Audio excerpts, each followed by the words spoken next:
cuidado. Cuidado onde você vai buscar água. Essa água pode vir contaminada. Quando você precisar de conselhos, não procure pessoas que rejeitem a Deus. Os conselhos desse tipo de gente não valem nada.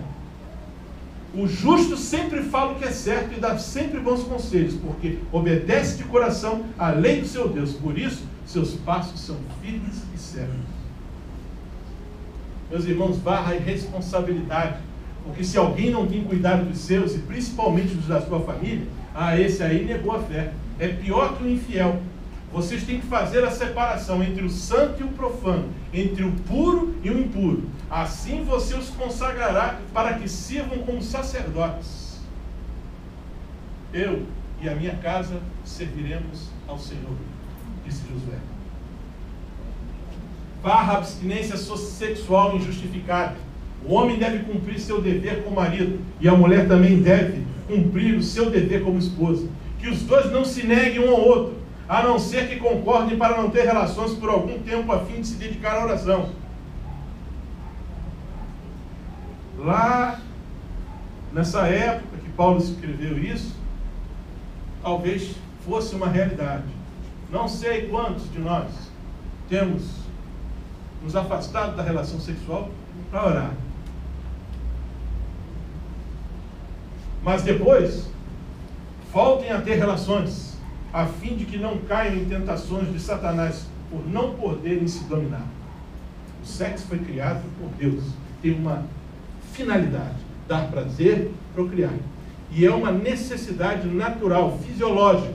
Quando você não satisfaz essa necessidade, lá na frente, isso pode trazer problemas. Varra a dureza do coração. Moisés permitiu que vocês se divorciassem de suas mulheres por causa da dureza do coração de vocês. Mas não foi assim desde o princípio. Você, mulher, você, marido, ficarás irado para sempre? Teu ressentimento permanecerá até o fim? O ressentimento mata. Os que têm coração ímpio guardam ressentimento. Se eu for falar de uma outra maneira, eu vou dizer assim: os que têm coração puro não guardam ressentimento. Precisamos optar se somos ímpios ou puros. Mesmo quando ele os agrilhoa, eles não clamam por socorro. Mesmo quando a ira, quando a mágoa está te aprisionando, você não se curte. É como se você estivesse viciado em tomar o veneno, que só mata a si próprio. Varra, meus irmãos, a falta de perdão, porque aquele que cobre uma ofensa promove amor, mas quem lança em rosto separa bons amigos. Não adianta ficarmos lançando sempre no rosto os erros do nosso cônjuge, porque a única coisa que nós vamos fazer é afastá-lo mais. Isso não foi o Cury que escreveu e nenhum outro teólogo. Está aqui. Aquele que cobre uma ofensa promove amor.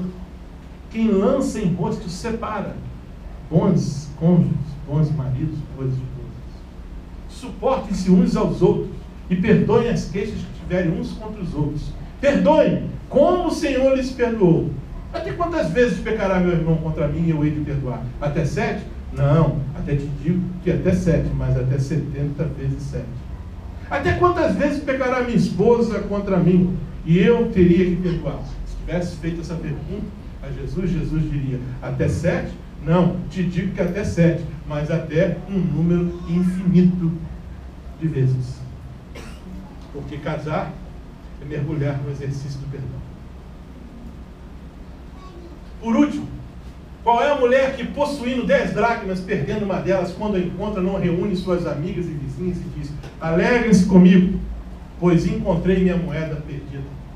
Meus irmãos, depois que a gente fizer essa busca, varrer aquilo que foi colocado aqui, que se aplica à vida de cada um dos nossos casamentos, a gente só resta comemorar.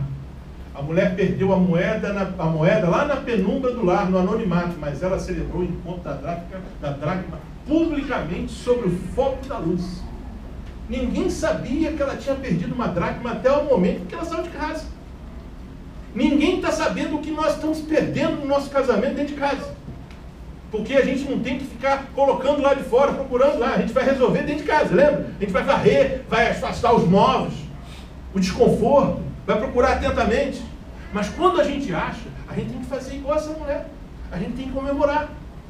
Nossas conquistas e bênçãos devem ser conhecidas e proclamadas. As outras pessoas devem conhecer nossas vitórias e participar das nossas alegrias. Todos aqui que já participaram de encontros de casais, eu tenho certeza que os depoimentos e as palestras que mais impactaram os irmãos foram aquelas de pessoas em que viviam o caos. Situações em que quando você começa a ouvir, você não acredita no que aquele homem estava falando que sua mulher fazia, e no aquilo que aquela mulher estava dizendo que aquele homem fazia. E depois, quando eles proclamam que Jesus transformou o casamento deles, aquilo impacta. Assim como a festa no céu quando um pecador se arrepende, e quando o perdido é encontrado, também há alegria diante dos homens quando os tesouros que perdemos dentro de nossa própria casa são encontrados.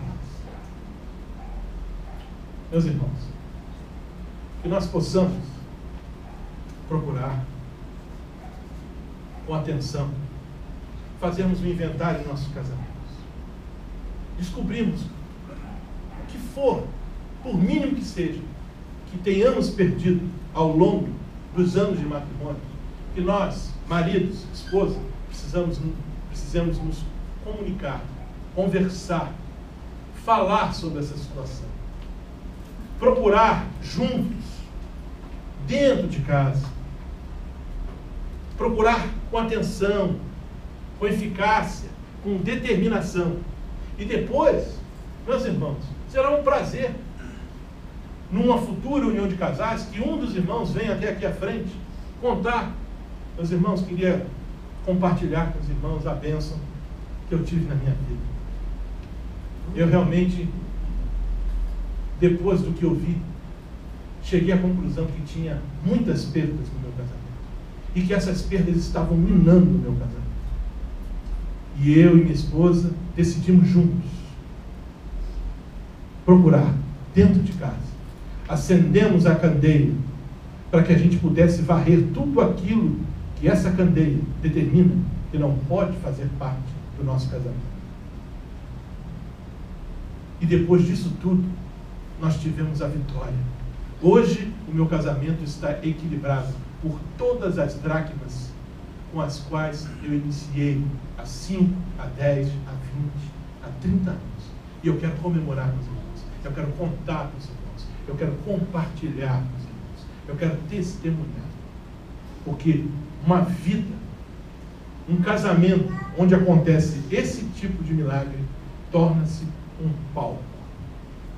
Não para assistirmos uma apresentação de balé, uma apresentação de um grupo famoso, mas para assistirmos o testemunho de quão é eficaz a candeia, quão é eficaz a palavra de Deus. Amém? Amém. Obrigado. Você fala de